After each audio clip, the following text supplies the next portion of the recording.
ನಡಿ, ಈಗ ಶುರು ಮಾಡೋಣ.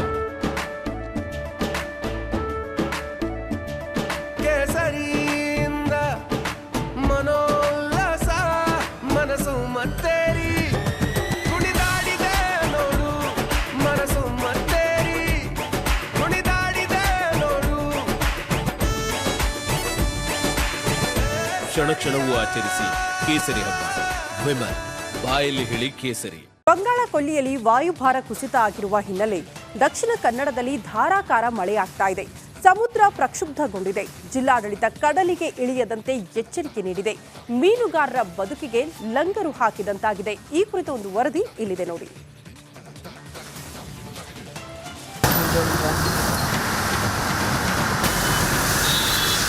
ಕಡಲೂರು ದಕ್ಷಿಣ ಕನ್ನಡ ಜಿಲ್ಲೆಯಲ್ಲಿ ಮಳೆರಾಯನ ಆಗಮನವಾಗಿ ಧಾರಾಕಾರ ಮಳೆಯಾಗ್ತಿದೆ. ಅರಬ್ಬಿ ಸಮುದ್ರ ಅಬ್ಬರಿಸುವ ಮುನ್ಸೂಚನೆ ಇದೆ. ಜಿಲ್ಲಾಡಳಿತ ಮೀನುಗಾರರಿಗೆ ಎಚ್ಚರಿಕೆ ನೀಡಿದ್ದು, ಬೋಟ್ಗಳು ನಿಧಾನವಾಗಿ ದಡ ಸೇರ್ತಿದ್ದು ಬಂದರಿನಲ್ಲಿ ಲಂಗರು ಹಾಕಲಾಗ್ತಿದೆ. ಬಂಗಾಳ ಕೊಲ್ಲಿಯಲ್ಲಿ ವಾಯುಭಾರ ಕುಸಿತ ಪರಿಣಾಮ ರಾಜ್ಯದ ಕರಾವಳಿಯಲ್ಲಿ ಧಾರಾಕಾರವಾಗಿ ಮಳೆ ಸುರಿಯುತ್ತಿದ್ದು, ಕಡಲ ತಡಿ ದಕ್ಷಿಣ ಕನ್ನಡ ಜಿಲ್ಲೆಯಲ್ಲೂ ವರುಣ ಜೋರಾಗಿ ಅಬ್ಬರಿಸುತ್ತಿದ್ದಾನೆ. ಸಮುದ್ರ ಪ್ರಕ್ಷುಬ್ಧವಾಗುವ ಮುನ್ಸೂಚನೆ ಇದ್ದು 2 ದಿನಗಳ ಕಾಲ ಆರೆಂಜ್ ಅಲರ್ಟ್ ಘೋಷಣೆಯಾಗಿದೆ. 115.5 ಮಿಲಿಮೀಟರ್ನಿಂದ 204.5 ಮಿಲಿಮೀಟರ್ ಮಳೆಯಾಗುವ ಸಾಧ್ಯತೆ ಇದೆ. ಅಲ್ಲದೆ ಕರಾವಳಿಯುದ್ದಕ್ಕೂ ಬಿರುಗಾಳಿ ಬೀಸುವ ಸಾಧ್ಯತೆ ಇದೆ. ಮೀನುಗಾರಿಕೆಯನ್ನು ಬಂದ್ ಮಾಡಬೇಕು. ಆದರೆ ಈ ಮೀನುಗಾರಿಕೆ ಋತುವಿನುದ್ದಕ್ಕೂ ಒಂದು ಮೀನುಗಾರಿಕೆಗೆ ಒಂದು ಬರಗಾಲದ ಛಾಯೆ ಬಂದಿದೆ. ಅದು ಯಾವಾಗಲೂ ಒಂದು ತಿಂಗಳು 2 ತಿಂಗಳ ಮಧ್ಯದಲ್ಲಿ ಬೋಟನ್ನು ನಿಲ್ಲಿಸ್ತಾರೆ, ಮೇಂಟೆನೆನ್ಸ್ ಅದು ಇದು ಅಂತೆಲ್ಲ ನಿಲ್ಲಿಸ್ತಾರೆ. ಆದರೆ ಈ ವರ್ಷ ಮೀನಿಲ್ಲದೆ ಡಿಸೆಂಬರ್ನಿಂದ ಫೆಬ್ರವರಿ ಮಾರ್ಚ್ ತನಕ ಬೋಟು ಹೋಗಲಿಲ್ಲ ಅಂದರೆ ಹೋದರೆ ಸಹ ಒಂದು ನಷ್ಟವನ್ನು ಅನುಭವಿಸಿ ತುಂಬ ಕಷ್ಟವನ್ನು ಅನುಭವಿಸಿದ್ದಾರೆ ಬೋಟ್ನವರು. ಒಟ್ಟಿನಲ್ಲಿ ದಕ್ಷಿಣ ಕನ್ನಡ ಜಿಲ್ಲೆಯಲ್ಲಿ ಮಳೆರಾಯ ಅಬ್ಬರಿಸುತ್ತಿದ್ದು, ಜಿಲ್ಲಾಡಳಿತ ಸಾರ್ವಜನಿಕರಿಗೂ ಎಚ್ಚರಿಕೆಯಿಂದ ಇರುವಂತೆ ಸೂಚಿಸಿದೆ. ಅಲ್ಲದೆ ಜಿಲ್ಲೆಯಲ್ಲಿ ಯಾವುದೇ ಅಪಾಯ ಸಂಭವಿಸದಂತೆ ಮುನ್ನೆಚ್ಚರಿಕೆ ಕ್ರಮಗಳನ್ನು ಕೈಗೊಂಡಿದೆ. ಕ್ಯಾಮರಾ ಪರ್ಸನ್ ದಿವಾಕರ್ ಪದ್ಮುಂಜ ಜೊತೆ ದಿನೇಶ್ ಕಾಶಿಪಟ್ನ, ರಿಪಬ್ಲಿಕ್ ಕನ್ನಡ, ಮಂಗಳೂರು.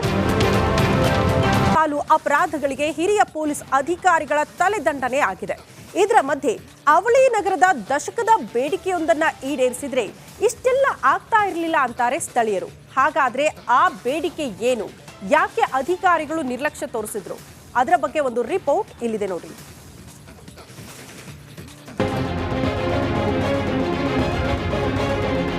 ಇತ್ತೀಚೆಗೆ ಇಡೀ ರಾಜ್ಯವನ್ನೇ ಬೆಚ್ಚಿ ಬೀಳಿಸಿದ ಹುಬ್ಬಳ್ಳಿ ಧಾರವಾಡ ಅವಳಿ ನಗರದಲ್ಲಿ ನಡೆದ ಸಾಲು ಹತ್ಯೆಗಳು ಪೊಲೀಸ್ ಅಧಿಕಾರಿಗಳ ನಿದ್ದೆಗೆಡಿಸುವಂತೆ ಮಾಡಿದೆ. ಇಷ್ಟೆಲ್ಲ ಆಗೋದಕ್ಕೆ ಪರೋಕ್ಷವಾಗಿ ಸರ್ಕಾರ ಮತ್ತು ಜನಪ್ರತಿನಿಧಿಗಳ ದಿವ್ಯ ನಿರ್ಲಕ್ಷ್ಯವೇ ಕಾರಣವಾಯ್ತಾ ಅನ್ನೋ ಚರ್ಚೆ ಶುರುವಾಗಿದೆ.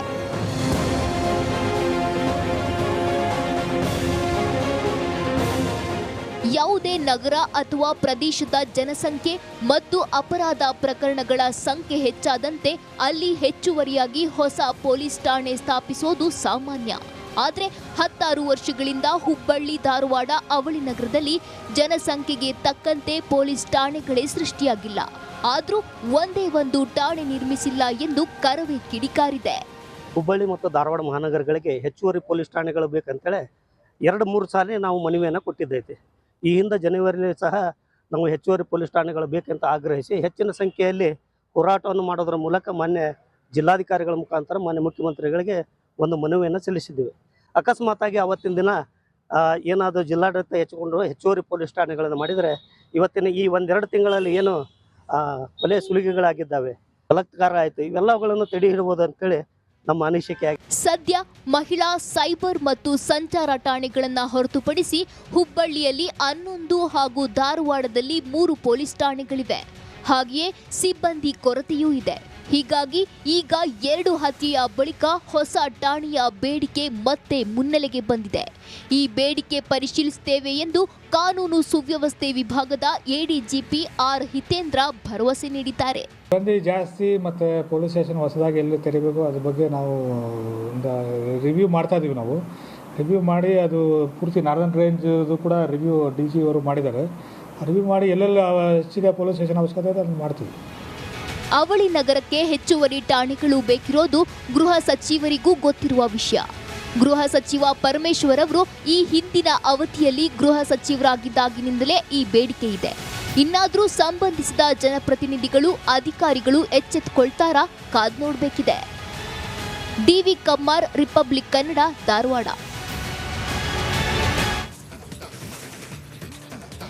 ಭೀಕರ ಬರಗಾಲಕ್ಕೆ ಐತಿಹಾಸಿಕ ಕೆರೆ ಬತ್ತಿ ಹೋಗಿದೆ. ಅದನ್ನ ಲಾಭ ಮಾಡಿಕೊಂಡ ದಂಧೆಕೋರರು ರಾಜಾರೋಷವಾಗಿ ಕೆರೆಯ ಒಡಲಿಗೆ ಕನ್ನ ಹಾಕ್ತಿದ್ದಾರೆ. ಖದೀಮರಿಗೆ ಪರಿಸ್ಥಿತಿ, ಜನರ ಮನಸ್ಥಿತಿ ಯಾವುದು ಕೂಡ ಲೆಕ್ಕಕ್ಕೆ ಬರಲ್ಲ ಅಂತ ಅನ್ಸುತ್ತೆ. ಯಾವುದೇ ಪರಿಸ್ಥಿತಿಯಲ್ಲೂ ಕೂಡ ದಂಧೆ ಮಾಡಿ ಸೈ ಎನಿಸ್ಕೊಂಡು ಬಿಡ್ತಾರೆ. ಅದೇ ರೀತಿ ಕೆರೆಯ ಒಡಲಿಗೆ ಕನ್ನ ಹಾಕಿದ್ದಾರೆ. ಆ ಕುರಿತ ಒಂದು ವರದಿ ಇಲ್ಲಿದೆ ನೋಡಿ.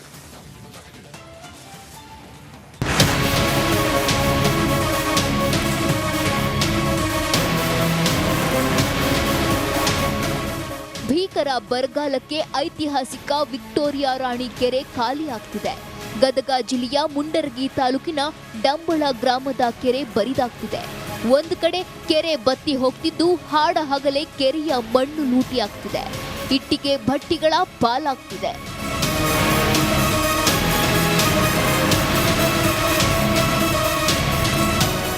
ಹೌದು, ಕೆರೆಯ ಫಲವತ್ತಾದ ಮಣ್ಣು ಇಟ್ಟಿಗೆ ಭಟ್ಟಿಗಳ ಪಾಲಾಗ್ತಿದೆ. ದಂಧೆಕೋರರು ಕೆರೆಯ ಅಂಗಳದಲ್ಲಿ JCB ಮೂಲಕ ಮಣ್ಣು ಬಗೆದಿದ್ದಾರೆ. ಟಿಪ್ಪರ್, ಟ್ರ್ಯಾಕ್ಟರ್ ಮೂಲಕ ಇಟ್ಟಿಗೆ ಭಟ್ಟಿಗಳಿಗೆ ತೆಗೆದುಕೊಂಡು ಹೋಗ್ತಿದ್ದಾರೆ.